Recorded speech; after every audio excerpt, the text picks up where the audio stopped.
noite, irmãos. Eu já estava adotando a nova identidade, hoje ele me chamou de Paulo Henrique, eu já estava acostumando com Paulo César, já estava gostando mais de Paulo César. Paulo César parece que é melhor, né? Parece que é mais forte, assim. Muito bem, irmãos. Como acabamos de orar, nós vamos direto para a exposição da palavra. Abra, por favor, sua Bíblia, então, no capítulo 2 de 1 Samuel.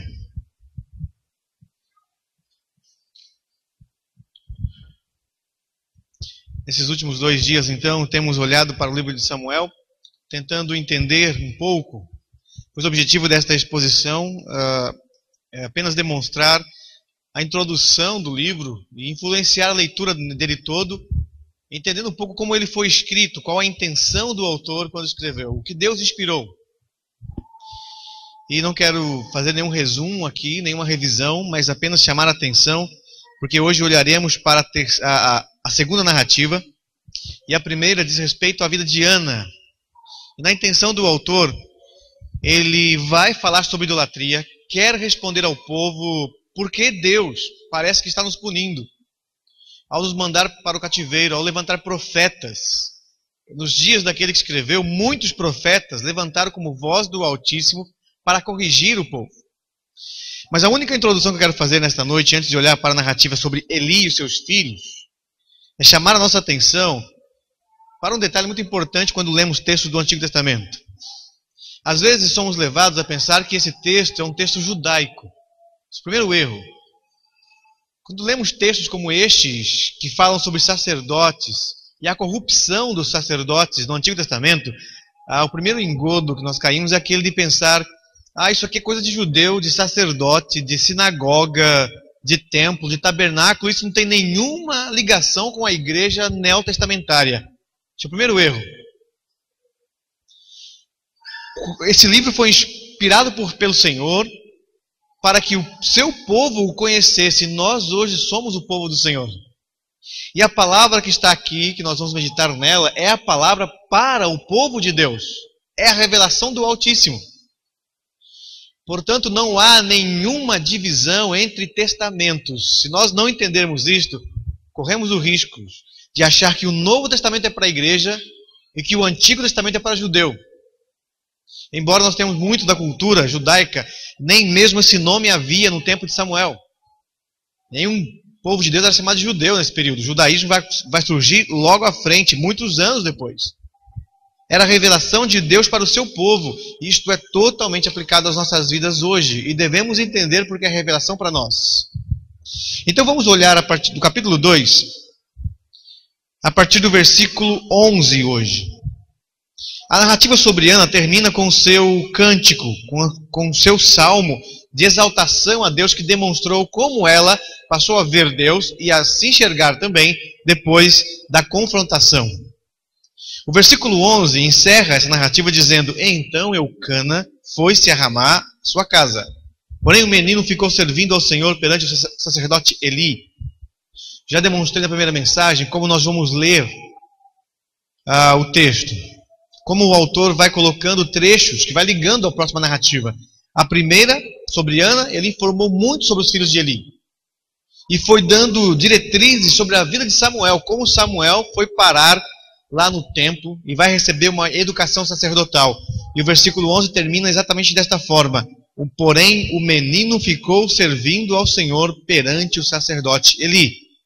Então ele muda o conteúdo para falar agora dos crimes cometidos pelos filhos de Eli, pelo desprezo à voz do Senhor, o desprezo à liturgia, o apego a um reino humano, tentando deixar Deus de fora. Então o que nós vamos encontrar nesta narrativa? Uma descrição de quem era e o que faziam os filhos de Eli, as atitudes do próprio Eli em relação aos seus filhos, a opinião do autor. Há uma interferência, enquanto narra, do autor. Ele coloca várias opiniões sobre a situação dos filhos de Eli e, opinando, ele contrasta com Samuel. É esta a intenção do autor. E logo em seguida ele vai descrever um julgamento sobre o desejo de Deus. Por que Deus intervém? Por que Deus interrompe? Por que Deus interage? Por que Deus corrige? porque Deus aponta o caminho do arrependimento. Deus intervém e restaura o seu reino independente do homem. É isso que nós vamos observar aqui. Então, acompanhe comigo. No versículo 12, nós temos a palavra do Senhor dizendo assim: eram, porém, os filhos de Eli, filhos de Belial, e não se importavam com o Senhor. Aqui nós já encontramos a primeira opinião do autor. O que temos aqui não é a descrição, mas é como o autor do texto, inspirado por Deus, julgou como eles eram. Olha, aqueles homens eram muito imorais, filhos de Belial. Eles desprezavam o Senhor, incitavam a idolatria e praticavam imoralidade. E ele chama, aqueles homens eram filhos de Belial. E eles não tinham nenhuma intenção para com o Senhor, nenhum temor ao Senhor, eles não se importavam com o Senhor. Esta é a opinião do autor, é o julgamento dele, inspirado por Deus. No versículo 12, nós ainda temos, depois desta opinião, nós entendemos o pecado do filho de Eli, que é uma opinião do autor. Versículo 17. Era, pois, muito grande o pecado destes monstros perante o Senhor, porquanto eles desprezavam a oferta do Senhor.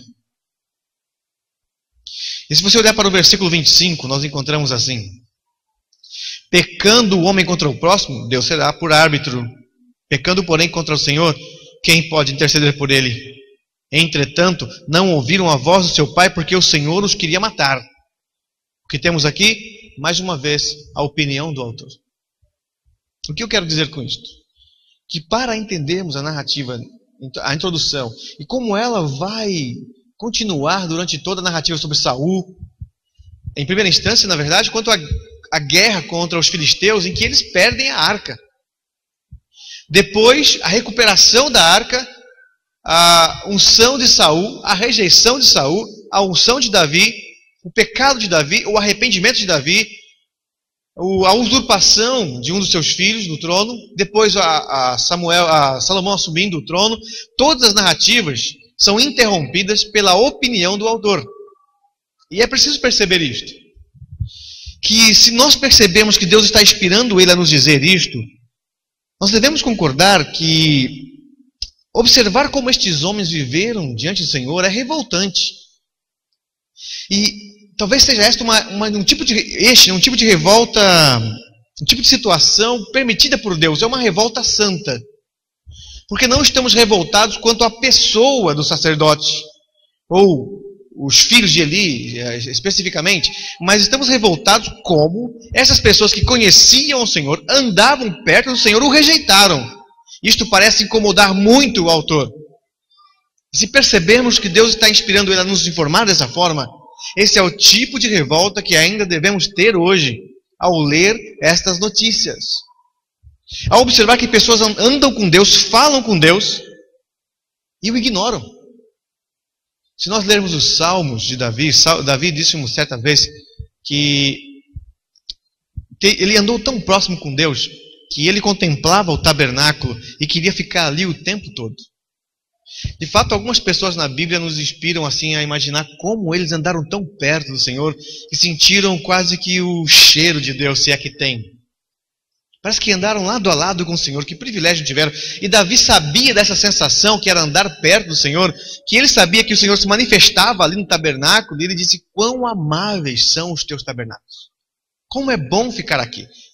E ele demonstra uma inveja dos pardais, até os pardais que fizeram ali alguns ninhos, provavelmente nas esquinas daquelas tendas. Como eu tenho inveja desses pardais que podem ficar aqui no lugar onde Deus se manifesta. O que eu quero dizer a vocês é como pessoas que experimentaram ouvir o Senhor, andar com o Senhor, puderam negá-lo. Eu não consigo compreender isso. Isso me causa, de certa maneira, uma revolta. Não uma revolta pecaminosa contra aqueles indivíduos, mas com o desprezo que tiveram para com o Senhor. É como se você pudesse dar sua própria vida para sentir o que eles sentiram, e eles, tendo o privilégio, negaram o Senhor.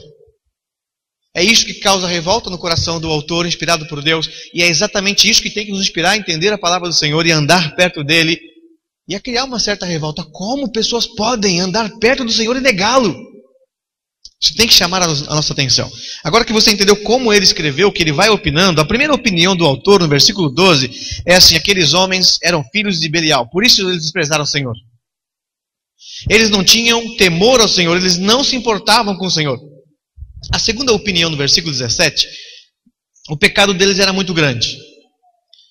Outros homens pecaram aos olhos humanos pecados terríveis, talvez piores do que os deles. Eles pelo menos não haviam matado ninguém até essa altura. Mas segundo o autor, o pecado deles era grandíssimo. Na minha opinião, porque eles fizeram isso perante o Senhor. Eles desprezaram a oferta do Senhor. Olha o tamanho do pecado. E a terceira opinião dele no versículo 25, que acabamos de ler, ele diz assim, olha, deixe-me contar uma coisa para vocês que estão lendo. Eles pecaram. E vou dizer uma coisa, se um homem pecar contra o seu próximo, é possível que se interceda por ele. Porque ele diz assim, Deus lhe será por árbitro, você pode dialogar. Ah, mas se pecar contra o Senhor, quem é que pode interceder por ele? Essa revolta santa que o autor está sentindo, se você abandonar uma pessoa, se você desprezar uma outra pessoa, olha, eu posso interceder por você. Eu posso chamar aquela pessoa e dizer, olha, ele está arrependido, vamos consertar. Ah, mas se você fizer isso com o Senhor, quem é que pode ir lá, bater na porta de Deus, para clamar a seu favor? Se você está desafiando o Altíssimo. Esta é a opinião dele. Esta é a avaliação, esse é o tamanho do temor daquele homem. Eu devo parar aqui, ainda nem estamos olhando para os detalhes, eu estou ajudando você a entender como esse trecho foi escrito, mas aqui já temos uma boa aplicação para as nossas vidas. Às vezes nos revoltamos com coisas tão pequenas. A maneira como o indivíduo se veste, aquele lá não pode ser um crente, olha o pecado dele, ele nem se veste como os crentes da minha denominação se vestem. Ah, ele não se comporta como eu acho que deva se comportar. E aí eu vou criando várias revoltas que não estão nas Escrituras, mas a pessoa está desprezando Deus e aquilo não causa nenhuma revolta em nós. O que causava revolta nesse indivíduo era a capacidade que um santo tinha de desprezar o Senhor, a oferta. Isso tem que nos chamar a atenção. Entendendo isto, vamos olhar para o versículo 11, agora o contraste que o autor faz com os filhos de Eli, o próprio Eli e Samuel. O versículo 11 diz que o menino, que era Samuel, ficou servindo ao Senhor. Servir é dedicado. Ele estava se dedicando ao Senhor. Ele era aplicado às coisas do Senhor. Mas no versículo 18, nós encontramos mais uma vez o contraste. Samuel ministrava perante o Senhor, sendo ainda menino, vestido de uma estola sacerdotal.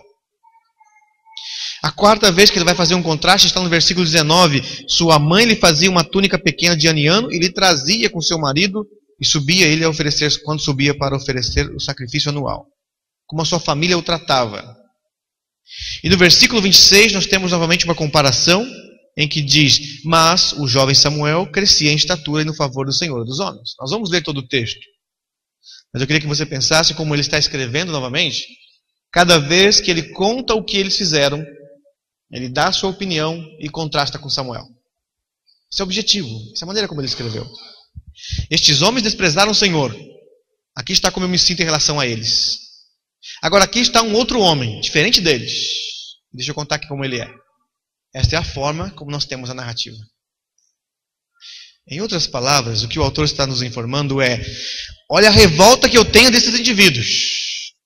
E inspirado por Deus, obviamente, olha o que eu penso a respeito disto. Ah, mas agora deixa eu mudar o tom.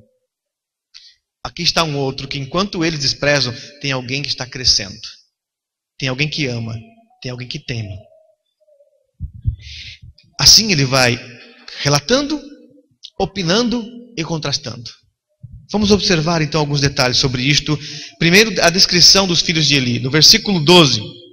Eram, porém, os filhos de Eli, filhos de Belial, e não se importavam com o Senhor. Estes homens serviam no templo, tinham linhagem sacerdotal, trabalhavam o tempo todo na casa do Senhor e desprezavam o Senhor. Eles não honraram o Senhor. Qual era o pecado dos filhos de Eli que era tão grande assim, a ponto de serem chamados de filhos de Belial? O maior pecado dos filhos de Eli nem estava no adultério, na prostituição, na corrupção. Mas, segundo a opinião do autor, o maior pecado deles foi que, com tudo isto, eles desonraram ao Senhor. Olha o versículo 30, o que diz. Portanto, diz o Senhor Deus de Israel: na verdade, dissera eu que a tua casa e a casa de teu pai andariam diante de mim perpetuamente. Porém agora, diz o Senhor, longe de mim tal coisa, porque aos que me honram, honrarei. Porém os que me desprezam serão desmerecidos. O conteúdo do pecado dos filhos de Eli era, de fato, a desonra ao Senhor, era o desprezo ao Senhor, era roubar a glória do Senhor, era tentar criar o próprio reino com as coisas do Senhor. E é esta a descrição que o autor quer que os seus leitores percebessem e que devemos perceber hoje na narrativa. O pecado deles, apesar de tudo, era desonrar o Senhor, era negar o Senhor. No versículo 12 entendemos que eles eram imorais e praticavam imoralidade. Mas do versículo 13 até o 16 nos mostram que eles aproveitavam da situação. Se aproveitavam do credencial de sacerdotes, da posição que ocupavam na casa do Senhor. Observe o versículo 13. Pois o costume daqueles sacerdotes, o que eles faziam o tempo todo, era que, oferecendo a alguém um sacrifício, vinha o moço do sacerdote, estando-se cozendo a carne com um garfo de 3 dentes na mão, e metia-o na caldeira, ou na panela, ou no tacho, ou na marmita, e tudo quanto o garfo tirava, o sacerdote tomava para si. Assim se fazia a todo Israel que ia ali a Siló. O povo já estava acostumado que era assim os sacerdotes. Eles davam carteiradas de sacerdote às pessoas. Olha, eu sou sacerdote, eu vou comer o que eu quiser aqui. Porque afinal de contas eu sou sacerdote, sou melhor do que você, superior a você. Então, quando eles estavam lá cozendo, eles iam lá com um garfo e o moço levava as melhores carnes. Agora, o interessante é que a descrição mostra que não é apenas no momento em que que a comida estava sendo cozida.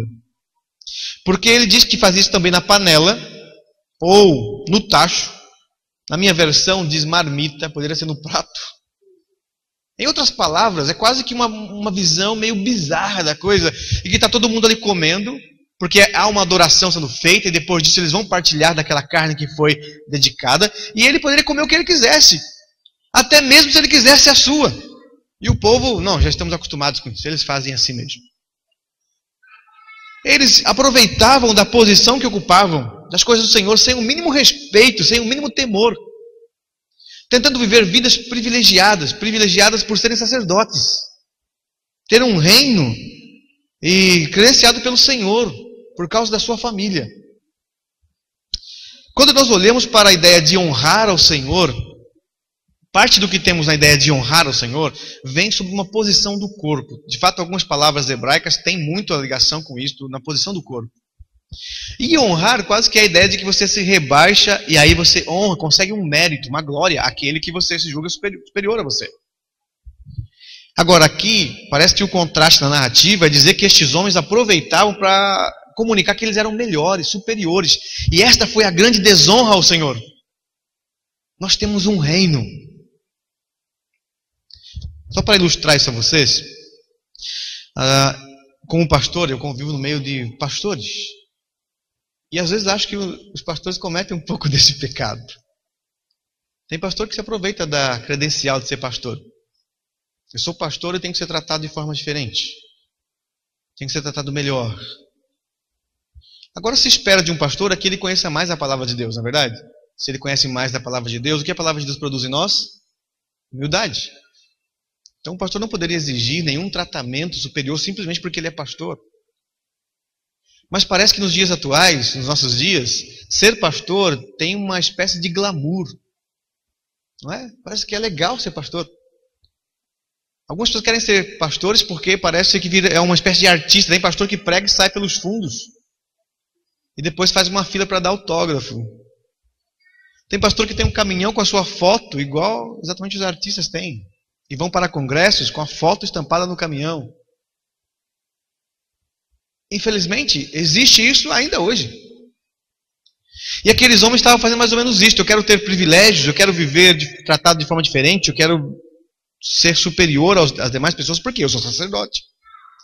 E este foi o pecado lá no coração que, segundo o autor, levou a ira de Deus. E por que eles estavam tão bravos? No versículo 15, também, além desse costume, antes de se queimar a gordura, vinha o moço, a gordura que é o que tem de melhor, que tem que ser dedicado em primeira instância. Vinha o moço do sacerdote e dizia ao homem que sacrificava: dá essa carne para assar ao sacerdote, porque ele não vai aceitar de ti carne cozida senão crua. Olha a petulância. O versículo 16 diz assim: se o ofertante lhe respondia, porque alguns deles, olha, não é assim que funciona, isso aqui é a gordura que nós tiramos primeiro para sacrificar ao Senhor, está nas nossas leis. Então, se o ofertante lhe respondia: queime-se primeiro a gordura e depois tomarás quanto quiseres. Então ele lhe dizia: não, porém hás-me dar agora, senão tomá-la-ei à força. É interessante quando você olha para esse texto nas traduções. Eu sei que na tradução da NVI tentou deixar de forma muito mais simples, assim como o versículo 13, que eles não cumpriram os seus deveres como sacerdote diante do povo e foram fazendo isto. E aqui novamente diz exatamente dessa forma: que se o ofertante respondesse assim: não, porque isso daqui é o que eu quero ofertar ao Senhor. Mas quem disse que aqui eu quero te ouvir? Quem disse que eu estou pedindo a sua opinião do que você quer fazer? Em outras palavras, mesmo que o ofertante dissesse: mas é assim que a lei prescreve, o Senhor quer assim, mas quem disse para você que eu estou a fim de dialogar com você o que o Senhor quer? Ou você dá agora a carne, ou eu vou tomar a força. Quem disse para você que eu estou preocupado com o argumento bíblico de Deuteronômio? Olha o tamanho da petulância desses homens. O versículo 17 ainda diz: era, pois, muito grande o pecado desses moços. Essa é a opinião do autor, a conclusão dele. E eles estavam fazendo isso perante o Senhor e achavam que Deus ia ficar quieto, que poderiam brincar com o reino dele, com o nome dele, com o povo dele. A preocupação maior de Deus ao inspirar este homem é o que aqueles sacerdotes fizeram com o povo. Pois no versículo 13, a primeira parte diz: pois costume daquele sacerdote com o povo ficou quieto. Eles aceitaram aquilo. Eles não ficaram revoltados com a atitude deles. Passivos, coniventes. E é exatamente isto que o autor está dizendo. Sabe por que nós estamos sofrendo hoje? Porque a nossa história prova que fomos coniventes com o pecado de muitos dos nossos. Que aceitamos a corrupção e não fizemos nada. Que não defendemos a voz do Altíssimo.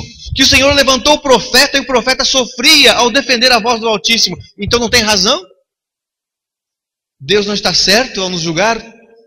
Esta é a intenção do texto.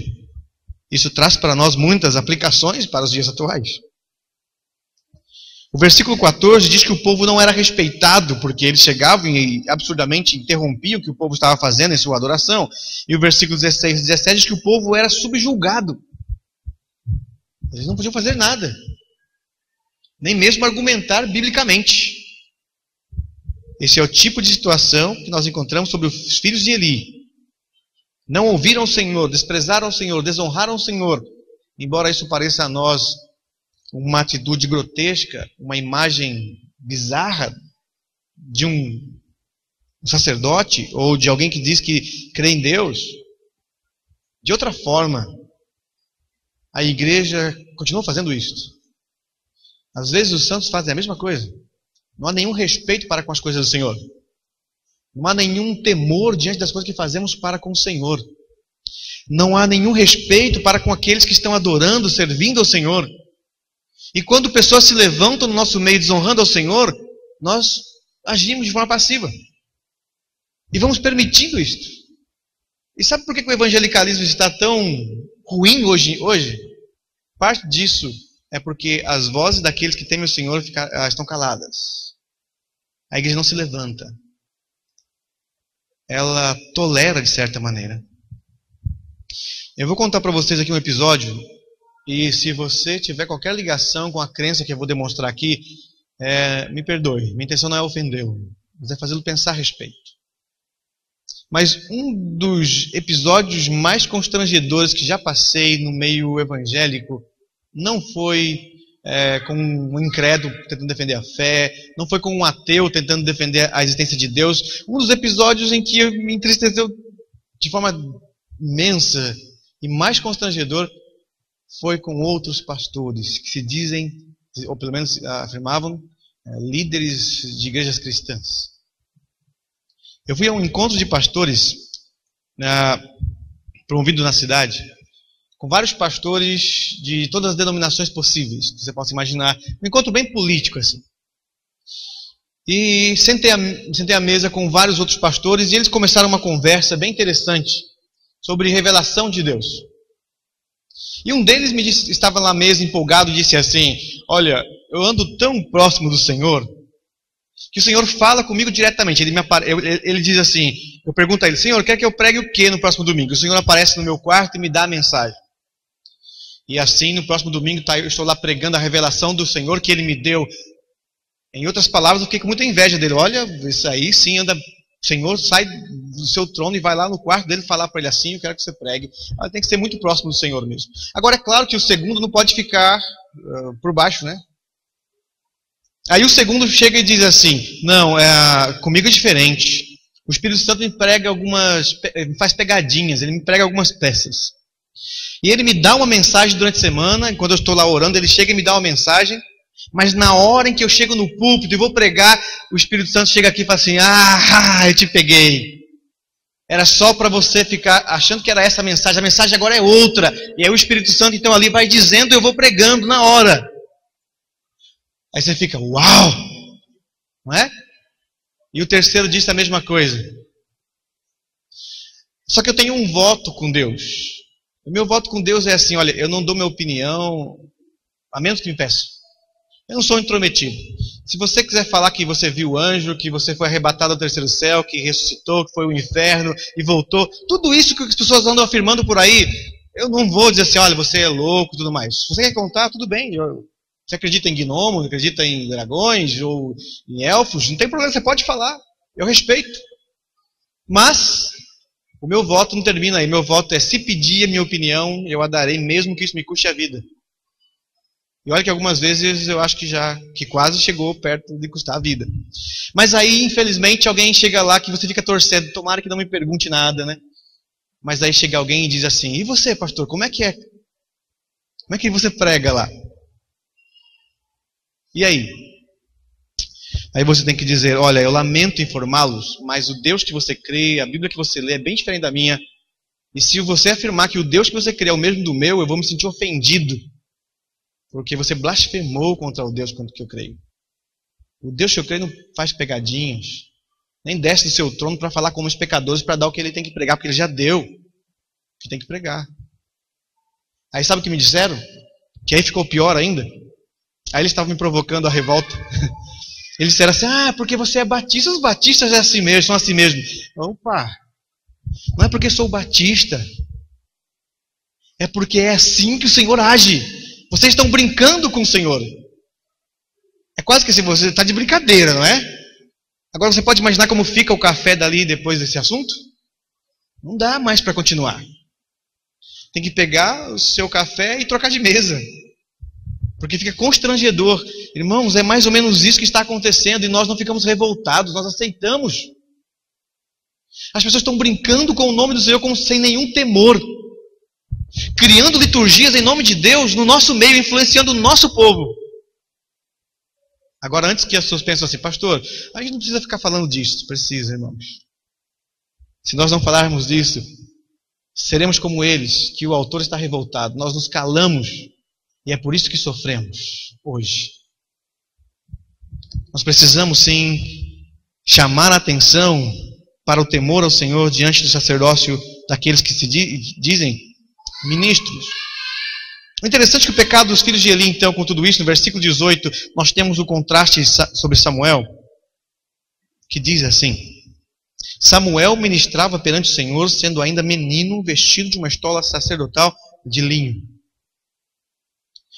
Essa estola sacerdotal que ele vestia era uma vestimenta interna, que usava por debaixo da túnica, que o sacerdote devia fazer isso. Havia prescrição para isso. E Samuel estava ali obedecendo toda a prescrição. No versículo 19, sua mãe lhe fazia uma túnica pequena, e de ano em ano lhe trazia quando seu marido subia a oferecer sacrifício anual. Uma vez por ano ele trocava a sua túnica. Eli abençoava Eucana, sua mulher, e dizia: o Senhor te dê filhos desta mulher em lugar do filho que devolveu ao Senhor, e voltavam para sua casa. Há um trocadilho que o autor faz aqui bem interessante com o filho que devolveu, porque o filho que devolveu tem um contraste com a palavra dos filhos de as palavras de Eli, que relembram lá a oração de Ana sobre a ideia de dádiva, o filho que você ganhou do Senhor, que ela reconheceu, o filho que eu pedi. Então há um trocadilho aqui sobre as raízes, né, dessas palavras, que agora diz que devolveu, ou o que eu pedi. E sabe como vai continuar isso no texto? O nome de Saul tem a mesma raiz, devolvido. É interessante como ele narra isto, selecionando as palavras certas para que pudéssemos entender a ideia de devolvido. É do Senhor, então é para honrar o Senhor. Uma mãe que entendeu a adoração a Deus devolveu o que ela mais amava, que ela mais desejou a vida toda, porque entende que o reino é do Senhor, que tudo é para o Senhor. Agora nós temos aqui um contraste sobre algumas pessoas que estavam servindo ao Senhor, mas que estavam honrando a si mesmos. E que, ao contrário de devolver, estavam pegando, tomando, ganhando. E o versículo 21, abençoou, pois, o Senhor a Ana, e ela concebeu, e teve 3 filhos e 2 filhas. E o jovem Samuel crescia diante do Senhor. Estes são os pecados dos filhos de Eli, o contraste que ele faz com Samuel. Samuel, de uma família pobre, que tem que viajar e trocar a túnica uma vez por ano. Mas ele está perto do Senhor e sabe o que é estar perto do Senhor. O que ele faz por estar perto do Senhor? Se dedica. Porque ele entende o privilégio que tem. Ao contrário dos filhos de Eli. Aí nós temos também no versículo 22, agora o pecado de Eli.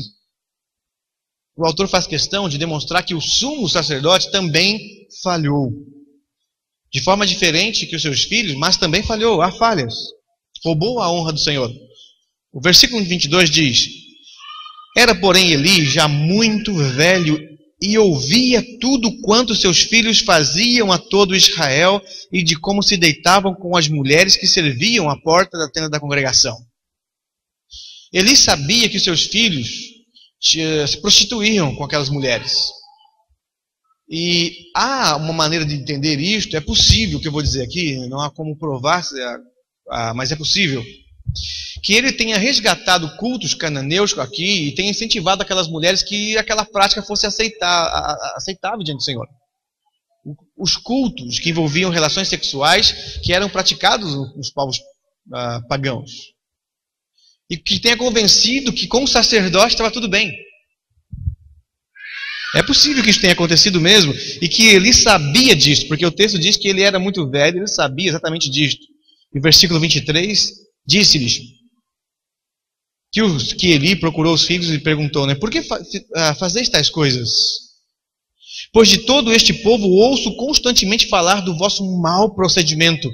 Todo mundo sabe. Todo o povo sabe, ninguém faz nada. Não, filhos meus, porque não é boa a fama esta que ouço. Estás fazendo transgredir o povo do Senhor. É claro que o povo quer pecar. Talvez um detalhe que deva ser anotado aqui é que é mais ou menos assim. O povo é pecador. As pessoas pecam e amam o pecado. Se o sacerdote pecar, as pessoas se sentirão livres para pecar. Deus corrigiu esse tipo de culto pagão diversas vezes. No período de Juízes, diversas vezes. Agora o povo queria pecar. Agora vem o sacerdote e diz, não, tudo bem, porque nós fazemos e vocês podem fazer também. O que o povo vai fazer? É claro que o povo vai ceder. Há uma coisa bem interessante quando as pessoas me perguntam, e várias pessoas me perguntam, olha, Davi teve várias mulheres, Deus aceitava, por exemplo, a poligamia no Antigo Testamento? Abraão teve. A resposta é óbvia, Deus nunca concordou com a poligamia. Mas de onde vem então antes da lei, obviamente, vem dos costumes de povos que não conheceram o Senhor. Abraão, por exemplo, tem esse hábito que vem de outros povos. Mas por que os reis praticaram isto? Por causa dos sacerdotes. O sacerdote era corrupto. Os sacerdotes criaram uma lei nesses dias, os dias da monarquia, que funcionava mais ou menos assim. Se o sacerdote viajasse para um determinado lugar e fosse ficar mais do que um mês lá, ele poderia contratar uma concubina para ser sua esposa durante este período de viagem. Ele pagava aquela mulher tinha todos os direitos de esposa por 1 ou 2 meses. Era uma esposa. Eles criaram uma lei e foi aprovada no Senado, no Congresso deles lá. O que significa isso? Nos nossos dias isso tem outro nome. Se chama prostituição, mas nos dias deles isso é completamente comum, aceito, e tem uma lei para dizer pode. Se o sacerdote pode, o rei também pode. Agora, sabe o que é interessante? Que nós lemos isso no Antigo Testamento, e eu mencionei isso ontem, que nós temos uma tendência errônea de olhar para essas narrativas e achar que aqueles homens são exemplos a serem seguidos, e não são. Mas nós entendemos que Deus não ficou dormindo e deixou que isso acontecesse. Eles pecam. Salomão tem a sua idolatria com suas centenas de mulheres, e o que Deus faz? Espera o momento certo e leva todos à disciplina. Deus não estava dormindo. Deus estava agindo e interagindo, intervindo na vida do povo. E é isso que o autor quer comunicar. Observe então que interessante o pecado de Eli, no versículo 25. Versículo 24. Ele diz: não, meus filhos, eu não gosto da fama que ouço a seu respeito, e o povo todo sabe, e ninguém faz nada. Mas devemos perguntar: o que ele fez? Nada. E é por isso que o autor interrompe, dando mais uma vez a sua opinião. Olha, se o homem pecar contra o próximo, tudo bem, é possível interceder por ele. Ah, mas se ele pecar contra Deus, se ele roubar a honra do Senhor, se ele desafiar o Senhor, pode ter certeza que a disciplina vem, e ninguém poderá interceder por ele. E aí ele termina dizendo: mas o jovem Samuel não, esse crescia em estatura. E diferente dos filhos de Eli, ele crescia também no favor dos homens. As pessoas sabiam que Samuel era diferente. As pessoas sabiam que Samuel não negociava com os princípios bíblicos que ele conhecia, com as leis do Senhor, e que não negociaria, por causa do pecado, o temor ao Senhor. Versículo 27, nós entendemos ainda que o autor continua dizendo sobre Eli: veio um homem de Deus. Este é um apelido dado a todos aqueles que representavam o Senhor em alguma missão. Um homem vindo da parte de Deus chegou a Eli e disse: assim diz o Senhor, não me manifestei na verdade à casa de teu pai, estando os israelitas ainda no Egito, na casa de Faraó? Que Deus está dizendo: eu não tirei vocês do rei mais poderoso que havia sobre a terra naquele período? Eu não realizei no meio de vocês aquilo que todo mundo achava que era impossível? E eu não me manifestei? Vocês acham que eu estou dormindo? Que eu vou deixar vocês viverem de qualquer jeito?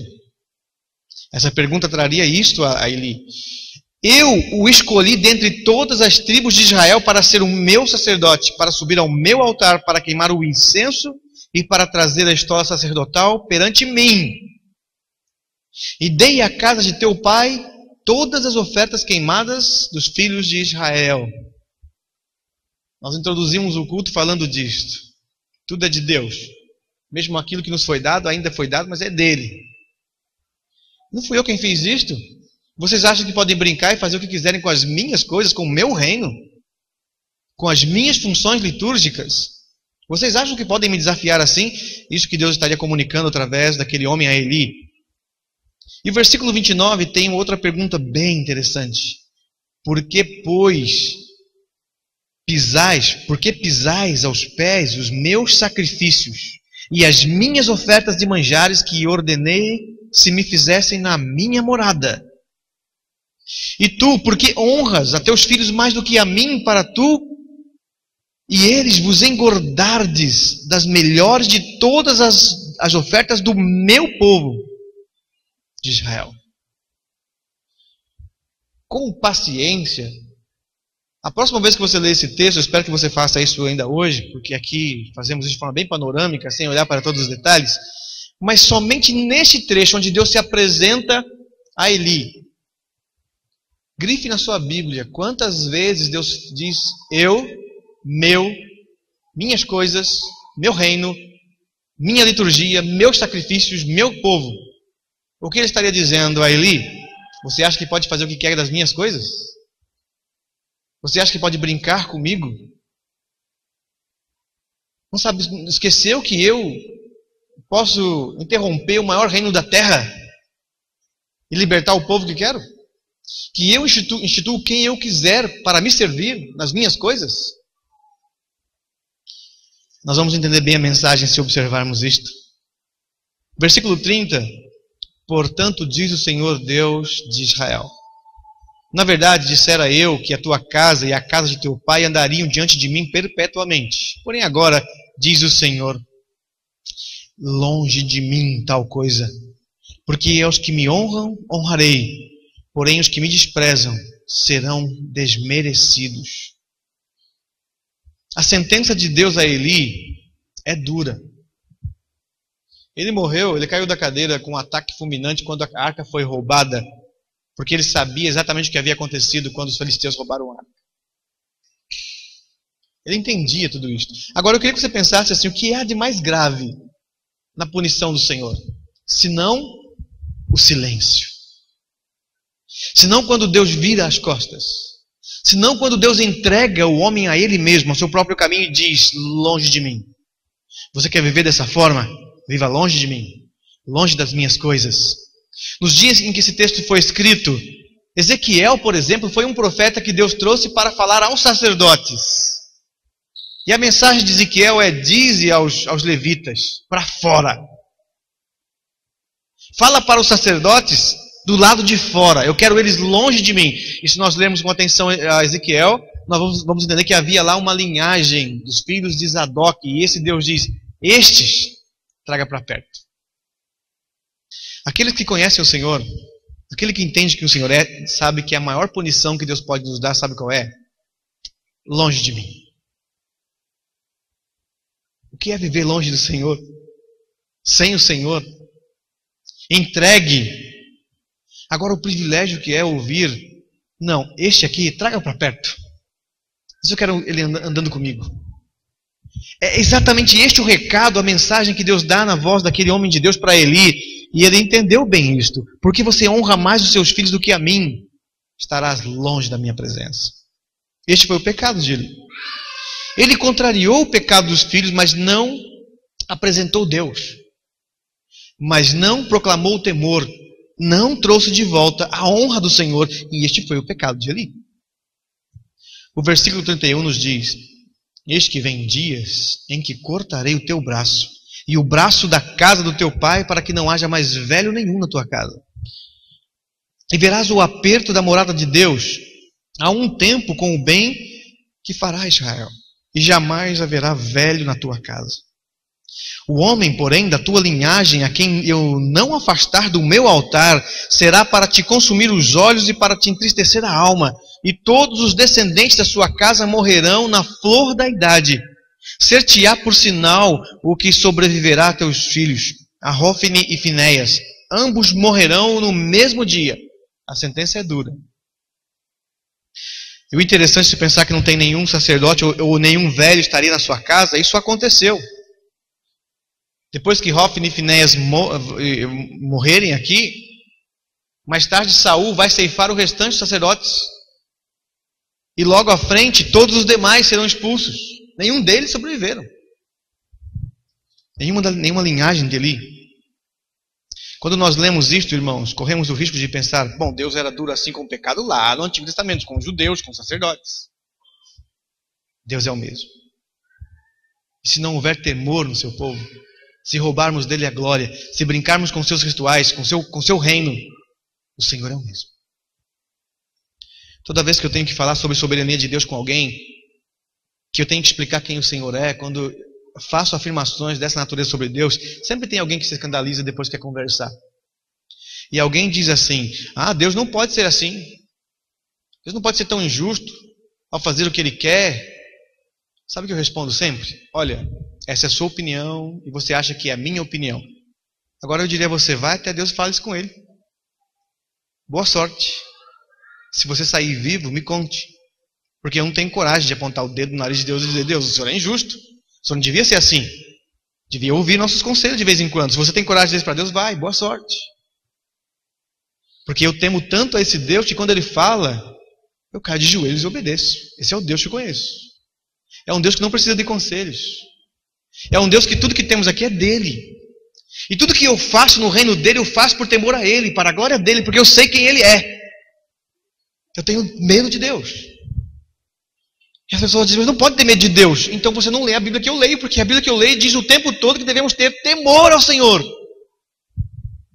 Que Deus não é um homem qualquer para desafiá-lo, para brincar com as coisas dele. E é exatamente isto, novamente, que devo frisar, que o autor queria que os seus ouvintes, que os seus leitores entendessem. Estamos sofrendo hoje na mão de homens incrédulos. Sabe por quê? Porque se você olhar para a nossa história, desde os dias em que Eli e seus filhos estiveram aqui, nosso povo está brincando com o Senhor. Cada um faz o que quer. Saul acha que pode sacrificar de qualquer jeito e guiar o povo segundo o seu coração. Davi acha que pode brincar com o Senhor e fazer o que ele quiser. Salomão acha que poderia fazer o que ele quisesse com o Senhor. E os últimos reis, piores ainda. Olha para a nossa história. A idolatria vem sendo perpetuada. A liturgia vem sendo desobedecida. As leis do Senhor não são respeitadas. O nome de Deus não é glorificado. Então nós merecemos. Esse é o lamento do profeta. Por isso que eu acho que foi Jeremias que escreveu.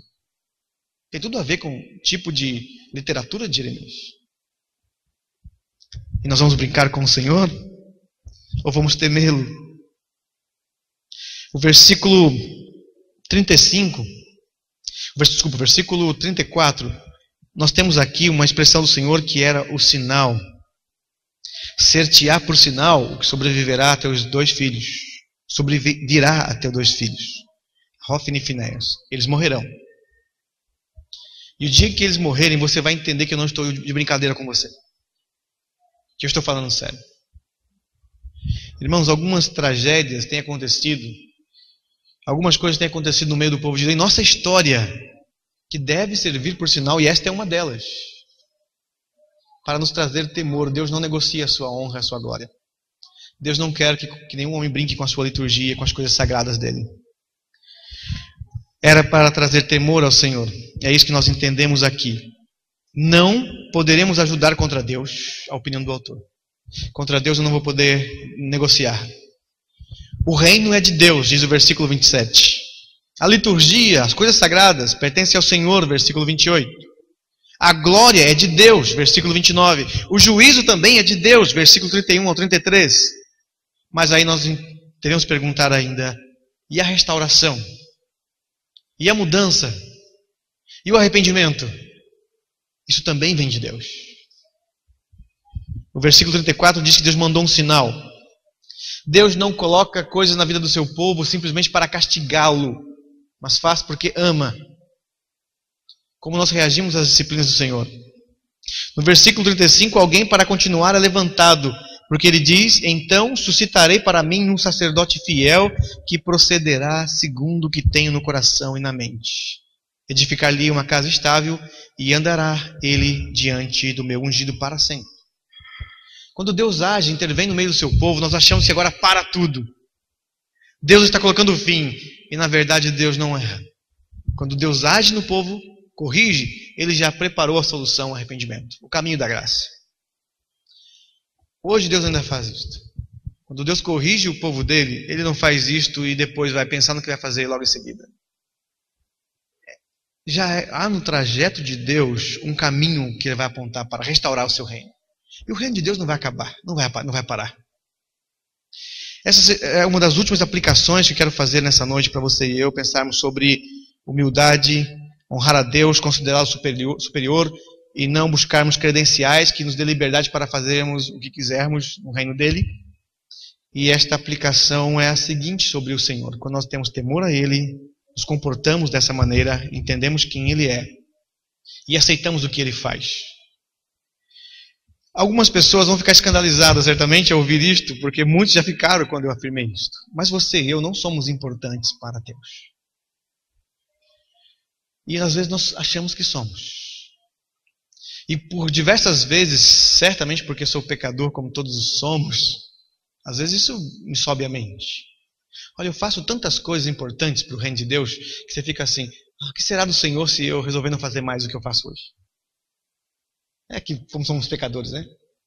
E logo em seguida, você para pensar e descobre quem é o Senhor, e você cai de joelhos e fala, Senhor, espero que o Senhor não tenha ouvido esse pensamento do meu coração. Porque na verdade, eu vou dizer aos irmãos que se eu falar para o Senhor, olha, eu vou parar tudo que faço hoje, sabe o que o Senhor vai dizer? Levantarei pessoas que vão fazer muito melhores do que você. Você acha mesmo que eu preciso de você para o meu reino seguir em frente? Você não sabe quem eu sou. Logo em seguida vem a correção. Quem você pensa que é diante de Deus? Irmão, nós achamos que somos tão importantes para este mundo que o nosso egocentrismo é exacerbado, que às vezes eu assisto, toda vez que tem Copa do Mundo, sabe um pensamento que me surge à mente? Eu começo a observar, eu gosto muito de futebol e vejo lá aqueles vídeos da década de 70, a seleção brasileira, quando tinha seleção brasileira boa, né? Década de 70 e tudo mais, você fica assim, como? Havia mundo e eu não existia. Como é que eles estavam jogando futebol e eu não estava aqui? São pensamentos que surgem. E eu devo dizer a vocês a mesma coisa. Alguns de nós têm medo da morte, sabe por que razão? Porque você pensa que quando você morrer o mundo vai parar. Você acha que você é muito importante para este mundo?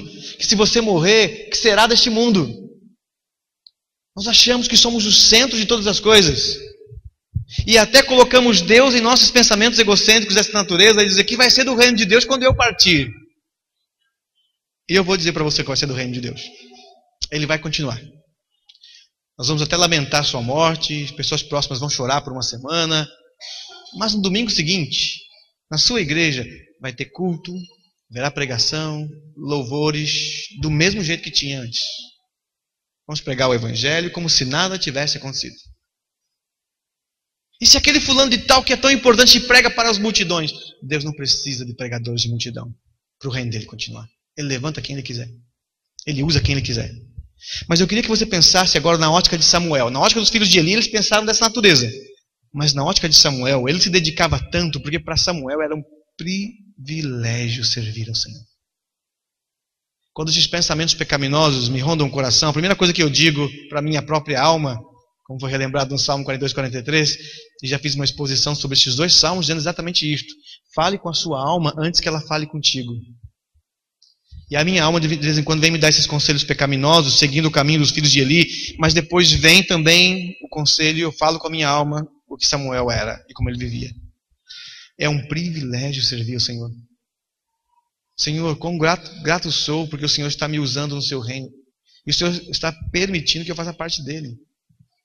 Que eu possa andar perto do Senhor, no meio do povo do Senhor. Que privilégio, que honra. Um Deus tão santo, tão poderoso, tão grandioso, conviver com um homem pecador como eu, e permitir que eu possa falar do Senhor, crer no Senhor, conviver com o Senhor, adorar o Senhor, orar, na presença do Altíssimo, aquele que trouxe céus e terras com a sua palavra. Inclina o seu ouvido para ouvir minha oração. Que privilégio, Senhor. Isso nos enche não de orgulho, mas de humildade tamanha que nos debruçamos perante a Ele e o adoramos. É isto que Ele quer que você o reconheça. Na liturgia, na vida cristã, na proclamação, na adoração, no trato com o povo.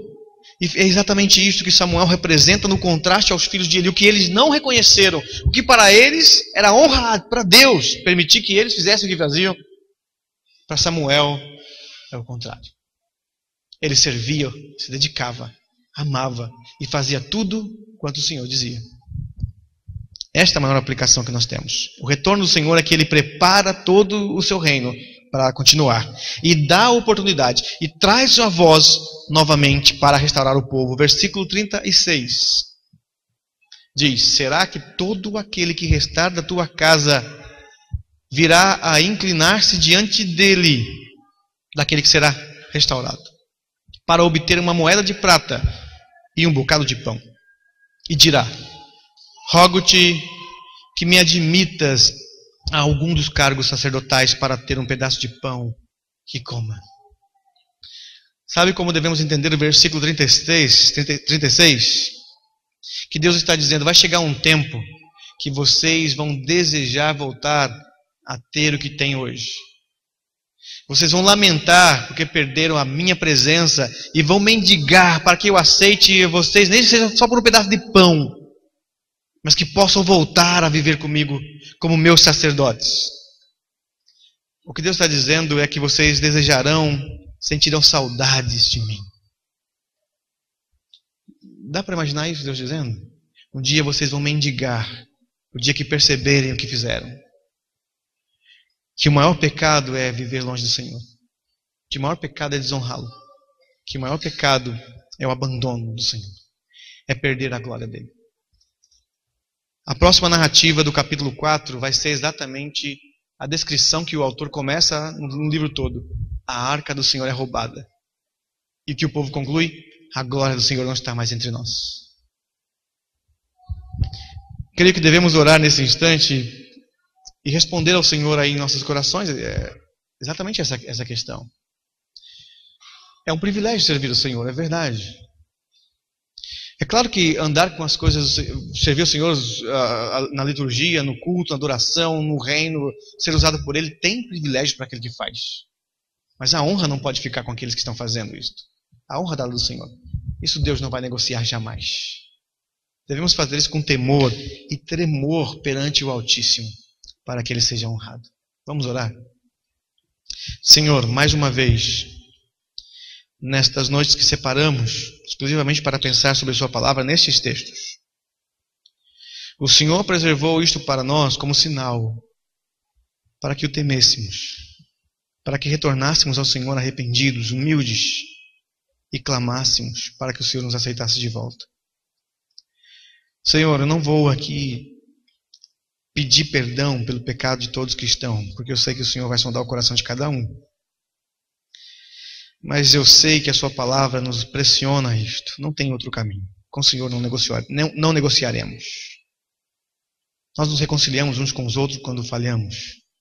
Mas com o Senhor não dá para negociar, porque sabemos quem o Senhor é.